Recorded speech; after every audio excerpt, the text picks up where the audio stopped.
नमस्कार। स्वागत है आपका सुनो कहानी में। आप सुन रहे हैं सुनो कहानी ओरिजिनल। आज की कहानी है रुक्मिणी द अनसंग वॉरियर, जिसकी लेखिका हैं कुमारी स्मृतिमयी पाणिग्राही और इसे आवाज दे रहे हैं मृत्युंजय मिश्रा।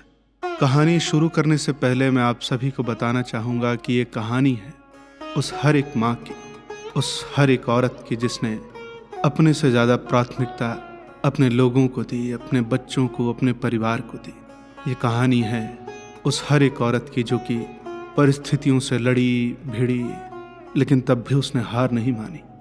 तो आइए सुनते हैं रुक्मिणी के बारे में। वो एक नन्ही सी प्यारी सी और नटखट सी बालिका है।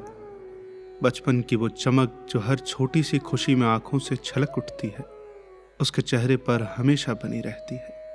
शरारतों में तो अद्वितीय है हमारी रुक्मिणी। सहेलियों के साथ मिलकर कभी किसी के बगीचे में अमरूद तो कभी किसी के खेत से चना चुराना या फिर छिप छिप कर किसी को चिढ़ाना, हर शरारत में वो सभी से आगे होती है। एक बार तो हद ही हो गई थी। गांव की एक बुजुर्ग औरत जो हमेशा सबको टेढ़ी नजरों से देख ताना मारती रहती थी, अपने घर के बरामदे में धूप में ढेर सारे कटे हुए आम सुखाकर गई थी ताकि उनकी खटाई बन सके। थोड़ी देर बाद लौट कर आई तो देखा कि सारे आम गायब थे और पास में बस कुछ गुठलियां पड़ी थी। बूढ़ी का तो जैसे गुस्से से दिमाग ही फट गया। तभी दूर से रुक्मिणी और उसकी सहेलियों की खिलखिलाहट और भागने की आवाज सुन लिया था बूढ़ी ने। फिर जो होना था वही हुआ। शाम होते होते बूढ़ी का बड़ा बेटा सभी लड़कियों के घरों के बाहर जाकर मानो महाभारत खड़ा कर चुका था। खैर, इन सब शरारतों के बावजूद रुक्मिणी पढ़ाई में बहुत अच्छी भली है। सपने भी बहुत हैं उसके, बहुत बड़े नहीं, बस छोटे छोटे प्यारे से सपने। कभी वो स्वयं को गांव की गीता दीदी की तरह गुलाबी साड़ी पहने स्कूल के आंगन में बैठे बच्चों को पढ़ाते हुए देखती, तो कभी अपनी कल्पना में सफेद कोट पहन उसी गांव के छोटे से अस्पताल में खड़ी होती जहां लोग उसे डॉक्टर बिटिया कहकर पुकारते हैं। 10वीं में उसने सेकंड डिवीजन के साथ पास किया है और अब मन ही मन कॉलेज जाने के सपने देखने लगी है। लेकिन उस दिन उसके सपनों की इस नाजुक दुनिया में अचानक किसी ने जोर से दस्तक दे दी। घर के भीतर से आती आवाजों ने उसे ठटका दिया। भैया कह रहे थे, घर संभालना बहुत मुश्किल हो रहा है माँ। साहूकार ने अपनी दुकान उठा ली है, मजदूरी ही अब एक आखिरी रास्ता बचा है। पता नहीं कैसे होगा सब। वो थोड़ा ठहरे और माँ के चेहरे के भाव को पढ़ने की कोशिश करते हुए फिर से बोले, कल पास के गांव के पंडित जी मिले थे, उनके बेटे के लिए लड़की ढूंढ रहे हैं। सोचता हूँ कि अब अपनी रुक्मिणी की बात वहीं कर लेनी चाहिए। लड़का अच्छा है, उम्र भी यही कोई 28 या 29 होगी। पिता का आज्ञाकारी है, किसी संस्थान में रहकर छोटे बच्चों को पढ़ाता है। अगर तुम कहो तो। माँ ने एक गहरी सांस लेकर कहा, मैं भी कब से यही सोच रही थी बेटा। यहाँ हमारे साथ रहेगी तो इस अभाव और गरीबी के बीच पिस जाएगी बेचारी। अब 10वीं तक तो पढ़ चुकी है, आगे फिर पढ़ लिख कर भी क्या करेगी, और फिर कितने दिन घर में रहेगी बेटी। तो बात कर उनसे, मेरी भी चिंता दूर होगी। हम तो जैसे तैसे गुजारा कर ही लेंगे। जा बात कर बेटा। दरवाजे के कोने में खड़ी वो सब सुन रहे थे। उसके पैरों तले जैसे जमीन खिसकने लगी। शादी, रिश्ता, क्या करे वो? क्या भीतर जाकर कह दे कि उसे अभी शादी नहीं करनी, कि उसके भी सपने हैं, उसे भी अपने पैरों पर खड़ा होना है। लेकिन कहे तो कहे कैसे? उसने अपनी आंखों से देखा है कि पिता के देहांत के बाद बड़े भैया ने कैसे संभाला है घर को। अब जब वो उसे ब्याह देने की बात कर रहे थे तो कैसे मना कर पाती वो? कैसे डाल देती और भार उनके कंधों पर? कैसे बढ़ाती माँ की आंखों में चिंता? उसने अपने मन को समझाना शुरू कर दिया, आगे की पढ़ाई तो शादी के बाद भी हो सकती है। कई उदाहरण थे उसके सामने। उसकी ममेरी बहन की भी तो बहुत ही कम उम्र में शादी हो गई थी, लेकिन शादी के बाद भी पढ़कर उसने डिग्री हासिल की थी। और एक सहेली की बड़ी बहन भी तो शादी के बाद पढ़ाई करके मास्टरनी बन गई है। अपने ही तर्कों में खुद को उलझाकर अपनी माँ और भैया की ओर देखकर वो चुपचाप सब कुछ मान गई। उस दिन उसने किसी से कुछ नहीं कहा, बस अपने सपनों पर खुद ही एक अधूरा सा विराम लगा दिया। वो एक शर्मीली, शांत और संकोची सी वधू है। माथे पर सिंदूर, हाथों में चूड़ियां और आंखों में एक अनकहा डर है, नए जीवन का, नए रिश्तों का। ससुराल की चौखट लांघते समय उसने मन ही मन ये सोचा था कि शायद यहाँ उसके सपनों को फिर से सांस लेने की जगह मिल जाएगी। पर ससुराल में ससुर जी के अतिरिक्त अपना कहने वाला कोई नहीं था। महेंद्र तो अधिकतर बाहर रहते थे। वो कहीं दूर दूसरे जिले में पिछड़े वर्ग के बच्चों को पढ़ाते थे। उनका स्वभाव सरल था पर परिस्थितियां जटिल। महेंद्र जी बहुत कम बोलते थे। घर में भी रिश्तों की एक अदृश्य सी दीवार खड़ी थी। दिन भर सास और जेठानी के ताने सुनना जैसे आम बात हो गई थी। लेकिन उस दीवार को रुक्मणी ने कभी लांघने की कोशिश नहीं की। महेंद्र जब भी घर आते कुछ पैसे देकर चले जाते। उनके लिए अब पत्नी ही सब कुछ थी। कम बोलने के बावजूद भी वो पत्नी से बड़ा स्नेह करते थे, बस उतना ही जितना समय और हालात अनुमति देते थे। वही कुछ क्षण ही रुक्मणी के लिए विष के दरिया में अमृत जैसे थे। उसके मन में कई बार आगे बढ़ने की बात उठती, पर हर बार किसी न किसी काम, किसी न किसी जिम्मेदारी के नीचे दबकर वो रह जाती। घर में मुश्किल से ही कुछ पैसे बचते थे और फिर ऊपर से इतने लोगों का खाना, कपड़े और कामकाज। इतने बड़े घर में काम करने वाली वो अकेली ही थी। सुबह से रात तक, कभी रसोई में, कभी आंगन में और कभी किसी की तीखी बातों को चुपचाप निकलते हुए। धीरे धीरे समय बीतता गया और रुक्मणी भी परिस्थितियों के साथ बहती चली गई। 1 वर्ष बाद महेंद्र और उनके पिताजी के बीच गंभीर बातचीत चल रही है। पिताजी की सिकुड़ी भ्रिकुटियों को देखते हुए महेंद्र झिझकते हुए बोले, बाबूजी, वो अभी खुद बहुत छोटी है। मुझे लगता है कि सही यही होगा कि। पिताजी ने लेकिन उन्हें बीच में ही टोक दिया। नहीं नहीं, ये कैसी बातें कर रहा है तू? अरे संतान तो ईश्वर का आशीर्वाद होती है रे। ऐसी बातें दिमाग में मत लाना। महादेव की कृपा है, इसलिए बहू माँ बनने जा रही है। तू देखना, हमारे घर बेटा ही होगा। तू बस उसका ख्याल रख। और हाँ, डॉक्टर ने बहू को अंडे और दूध देने को कहा था ना। फार्म हाउस पर संदेश भिजवा दे कि हर हफ्ते ताजा अंडे घर पहुंचा दिया करें। पिताजी के आगे किसी की न चली। उनके मन में अटूट आस्था थी कि महादेव उनके घर पोता ही भेजेंगे। 7 महीने बाद रुक्मणी ने सच में एक सुंदर से बेटे को जन्म दिया। पर अफसोस, तब तक पिताजी संसार को अलविदा कह चुके थे। रुक्मिणी की गोद में जब वो नन्हा सा जीवन आया तो उसके भीतर कुछ टूटकर जैसे बिखर गया और साथ ही एक नए एहसास ने जन्म लिया। खुद के पैरों पर खड़े होने का उसका सपना अब बहुत पीछे छूट चुका था। लेकिन अपने उस नन्हे से बच्चे के किलकारियों के भरोसे वो धीरे धीरे मुस्कुराना सीख रही थी। कुछ समय बाद जब परिस्थितियां थोड़ी सुधरी और कुछ पैसे इकट्ठा हुए तो महेंद्र रुक्मणी और बेटे को लेकर शहर चले आए। वो एक सुंदर, मजबूत और सहनशील माँ है। शहर में रहने लायक घर तो मिल गया, पर अपनापन कहीं नहीं था। महेंद्र पत्नी और बच्चों को घर पर छोड़ अपने काम के सिलसिले में अक्सर बाहर ही रहते थे। दिन भर 4 दीवारों के बीच एक नन्हा बच्चा, अनजान गलियां और अजनबी चेहरे, यही सब अब रुक्मणी की दुनिया थी। घर के आसपास ज्यादा आबादी नहीं थी, इसलिए रात के सन्नाटे में एक छोटी सी आहट भी उसकी धड़कनें बढ़ा देती। वो चौंक कर दरवाजे की कुंडी देखती और फिर सोते हुए बच्चे को खुद से और सटा लेती। जब बच्चा रोता या खाना खाने में आनाकानी करता तो रुक्मणी उसे लेकर खुली छत पर चली जाती, जहां से मुख्य सड़क दिखाई देती थी। वो गुजरती गाड़ियों को दिखाकर बड़े दुलार से उसे बहलाती। अले अले अले अले, ये देख, वो बड़ी वाली बस गई, और वो देख, वो सफेद वाली छोटी सी गई है ना, जो वो कार है। पापा जब आएंगे तो मेरे बेटे के लिए ठीक वैसे ही खिलौना गाड़ी लाएंगे, फिर मेरा बाबू खूब खेलेगा। चल बेटा, अब जल्दी से मुंह खोल, मेरा प्यारा बच्चा। जब बच्चा सो जाता तो वो नीचे आकर उसे झूले में लिटा देती और खुद अकेले ही दुनिया जहान की बातें सोचते हुए रूखा सूखा खाना खा लेती। कई बार उसने महेंद्र से मिन्नत की, आप हमें भी अपने साथ वहीं ले चलिए ना, हम सब मिलकर रहेंगे। यहाँ आस पड़ोस में कोई भी नहीं है, अकेले में हमेशा मुझे डर लगता रहता है। महेंद्र हर बार उसे समझाते, वहाँ शहर जैसी सुविधाएं नहीं है रे, जंगली परिवेश है वो, बच्चे को वहाँ का हवा पानी रास नहीं आएगा, और फिर भगवान न करे कि वो बीमार पड़ गया तो वहाँ कोई ढंग का अस्पताल तक नहीं है। इतने सालों की कोशिशों के बावजूद भी उस जगह का कोई विकास नहीं हो पाया है आज तक।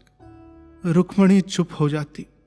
उसने सोचा कि ठीक ही तो कह रहे हैं, बच्चा अब धीरे धीरे बड़ा हो रहा है, आगे उसे स्कूल भी तो भेजना है। अपने बेटे के सुनहरे भविष्य के लिए उसने अपने भीतर हौसला पैदा किया। डर को मन के किसी गहरे कोने में दफन करके वो वहीं रुकी रही और धीरे धीरे खुद को उस नए शहर, उस नए अकेलेपन को ढालने लगी। 13 वर्ष बाद वो एक साहसी, समझदार और परिपक्व गृहिणी है। रुक्मणी की दुनिया अब उसके पति और बेटे तक सिमट चुकी थी। उसका बच्चा, उसका बाबू अब स्कूल जाने लगा था। पढ़ाई हो या खेल कूद, तेजस हर क्षेत्र में अव्वल आता था। उसका मुस्कुराता हुआ चेहरा देखकर ही रुक्मणी का मन तृप्त हो जाता था। महेंद्र जब भी काम से घर लौटते तो तेजस दौड़कर उनके गले से लग जाता। बाप बेटे में अगाध प्रेम था। फिर अपने नाम के अनुरूप ही एक तेजस्वी मुस्कुराहट के साथ वो दिन भर की ढेर सारी बातें करता, अपनी परीक्षा के सर्टिफिकेट दिखाता और फिर सीधे पापा का बैग टटोलने लगता कि देखें कि पापा उनके लिए क्या लाए हैं। महेंद्र रुक्मणी को देखकर मुस्कुराते और रुक्मणी भी लजाकर अपना सिर झुका लेती। हंसी खुशी उनका संसार आगे बढ़ रहा था, पर जीवन ने फिर करवट ली। लगातार घाटा होने के कारण महेंद्र जिस संस्थान में काम करते थे उसके मालिक ने उसे बंद कर दिया।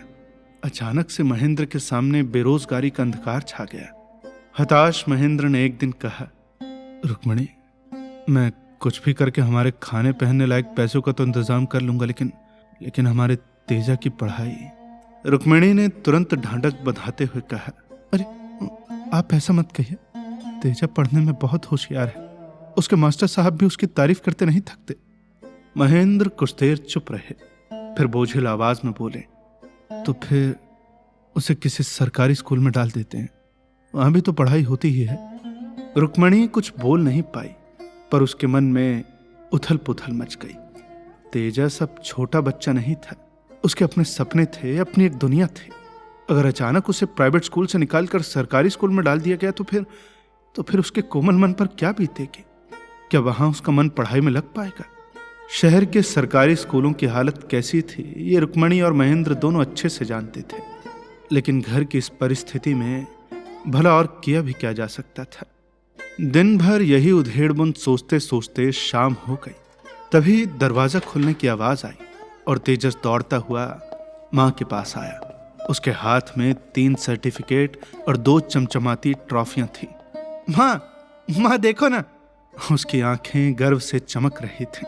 आज साइंस फेयर में मुझे फर्स्ट प्राइज मिला है, और आपको पता है हमारे स्कूल में एक बड़ा कैंप होने वाला है जहां देश के बड़े बड़े वैज्ञानिक हम बच्चों से मिलने आएंगे, और माँ मैं वहां स्टेज पर स्पीच भी दूंगा। मैं बहुत खुश हूं माँ। रुक्मणी ने बेटे की इस खुशी को देखा और उसे कसकर छाती से लगा लिया। उसे एक पल में उसने फैसला कर लिया कि वो चाहे जो कर ले, कितनी भी मेहनत करे, पर अपने बच्चे को इसी स्कूल में पढ़ाएगी। उसका बाबू जहां इतनी उड़ान भर रहा है वो उसके पर नहीं कटने देगी। उस दिन से रुक्मणी ने दिन रात एक कर दिया। उसने पूरे मन से सिलाई बुनाई का काम सीखना और करना शुरू कर दिया। धीरे धीरे आस पड़ोस की महिलाएं उसके पास कपड़े सिलवाने आने लगी। कुछ ही महीनों में उसने अपने दम पर एक छोटा सा काम खड़ा कर लिया।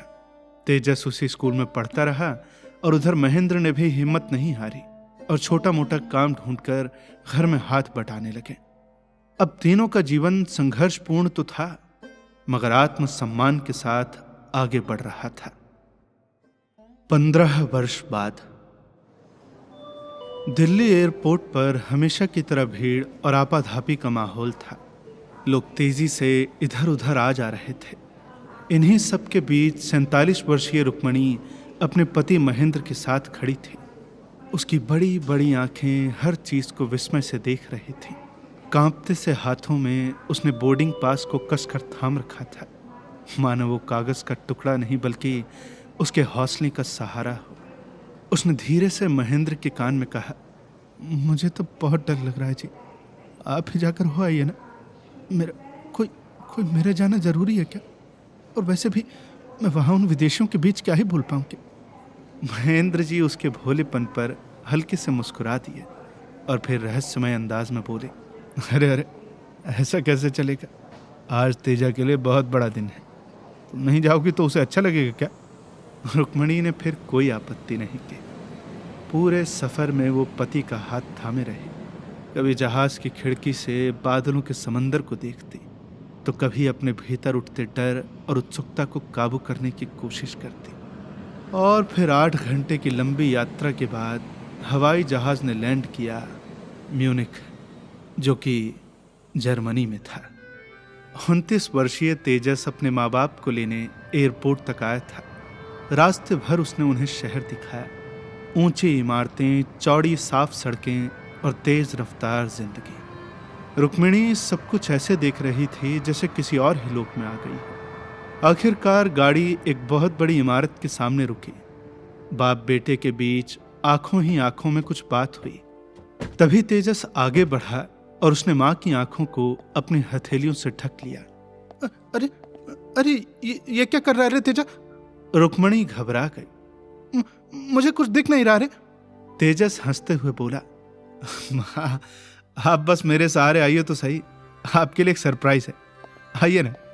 धीरे धीरे रुक्मिणी बेटे के सहारे आगे बढ़ी। कुछ कदम चलने के बाद तेजस ने उसे एक आरामदायक कुर्सी पर बैठा दिया और अपनी हथेलियां हटा ली। रुक्मिणी की आंखें फटी की फटी रह गईं। वो खुद को एक विशाल ऑडिटोरियम के भव्य मंच पर बैठी हुई पाती है। सामने हजारों की भीड़ थी। उसके ठीक पीछे लगी एक बहुत बड़ी स्क्रीन पर उसकी अपनी मुस्कुराती हुई तस्वीर चमक रही थी, जिसके नीचे बड़े बड़े अक्षरों में लिखा था, रुक्मिणी द अनसंग वॉरियर। वो अवाक रह गई। उसने धीरे से अपने बगल में बैठे महेंद्र जी की ओर देखा। उनके चेहरे पर गर्व से भरी एक शांत मुस्कान थी। तभी मंच पर माइक के सामने एक विदेशी महिला आई और बोलने लगी, We all know Mr. Tejas Kumar Purohit, our renowned and talented scientist of the Max Planck Society. Today, his long-term research on biotechnology has finally succeeded. But this evening is dedicated to... उन्होंने पीछे मुड़कर रुक्मिणी की ओर देखा, मुस्कुराई और फिर अपने विदेशी टोन में टूटी फूटी हिंदी में बोली, आज का ये शाम डेडिकेटेड है उनकी मदर श्रीमती रुक्मिणी पुरोहित जी को, जो अपनों के लिए अपनी हर खुशी हंसते हंसते सेक्रीफाइस करती रही। उन्हीं की वजह से आज हमारे पास इतना टैलेंटेड साइंटिस्ट है। उन्होंने इशारे से रुक्मिणी को मंच के केंद्र में बुलाया। रुक्मिणी ने संकोच और घबराहट से पहले अपने पति की ओर देखा, फिर अपने बेटे को। दोनों की आंखों में आंसू थे और चेहरे पर अगाध गर्व। वो धीरे धीरे उठी और माइक के सामने आकर खड़ी हो गई। उसकी आंखों से आंसू अविरल बहने लगे। उसे लगा कि वो फिर से वही छोटी सी बच्ची बन गई है जिसने कभी अपनों के खातिर अपने सपनों पर एक अधूरा सा विराम लगा दिया था, और आज उसी त्याग के बदले उसे विश्व दरबार में इतना सम्मान मिल रहा है। उसने एक गहरी सांस ली और कांपती लेकिन भारी आवाज में बोलना शुरू किया, गुड इवनिंग। आज इस मंच पर मुझे जो सम्मान मिल रहा है उसके लिए मैं आप सभी का हृदय से धन्यवाद करती हूँ। पर सच कहूँ तो आज यहाँ जो खड़ी है वो कोई असाधारण स्त्री नहीं है। मैं भी आप ही की तरह एक साधारण सी औरत हूँ। मेरे भीतर भी सपने थे, कुछ बनने के, कुछ कर दिखाने के, खुले आकाश में निडर होकर उड़ने के। लेकिन जीवन ने मुझसे चुपचाप एक प्रश्न पूछा था, अपने सपनों को चुनोगी या फिर अपनों को? और मैंने अपनों को चुन लिया। पर मेरा यह चुनाव कभी मेरी कमजोरी नहीं था। ये एक ऐसी लड़ाई थी जिसमें हथियार नहीं होते, सिर्फ धैर्य होता है, सहनशीलता होती है और अंतहीन प्रेम होता है। मेरी जैसी लाखों स्त्रियां हैं जो कि परिस्थितियों के दबाव में अपने सपनों को अपने ही हाथों से दफन कर देती हैं, बिना किसी शिकायत के, बिना किसी शोर के। हम अपने आंसू रात के अंधेरे में छुपा लेते हैं और फिर सुबह एक नई मुस्कान ओढ़कर फिर से जीवन से लड़ने निकल पड़ती हैं। मुझे नहीं पता कि अगर मैं अपने सपनों के पीछे जिद करके दौड़ती तो सफल होती या नहीं, पर आज जो संतोष मेरे हृदय में है वो शायद किसी भी व्यक्तिगत सफलता से कहीं पड़ा है। आज मेरे अपने सितारों की तरह चमक रहे हैं और उनकी रोशनी से मेरा जीवन भी पूर्ण हो गया है। मुझे न कभी अफसोस था, न आज है और न आगे कभी होगा, क्योंकि मैंने ये समझ लिया है कि हर जीत तालियों की गड़गड़ाहट में नहीं होती और हर योद्धा हथियार लेकर ही युद्ध नहीं लड़ता। वो थोड़ी सी रुकी, उसने पीछे मुड़कर स्क्रीन पर लिखे उन अंग्रेजी शब्दों को देखा और मंच के सामने बैठी दुनिया की ओर देखकर रुक रुक कर पूरी ताकत से अंग्रेजी में कहा, not only Rukmini but every single woman is an unsung warrior. पूरा सभागार खड़े होकर तालियों की गड़गड़ाहट से गूंज उठा। हजारों विदेशी वैज्ञानिक उस साधारण सी भारतीय मां के सम्मान में झुक गए थे। अगली सुबह म्यूनिख से लेकर दिल्ली तक के हर बड़े अखबार के पहले पन्ने पर रुक्मणी की तस्वीर के साथ बड़े बड़े अक्षरों में छपा था, विमेन द अनसंग वॉरियर्स। वो समाज के लिए एक प्रेरणा है, वो इस कहानी की नायिका है। तो ये थी एक छोटी सी लघु कथा, रुक्मिणी द अनसंग वॉरियर। उम्मीद है कि आपको ये कहानी जरूर पसंद आई होगी।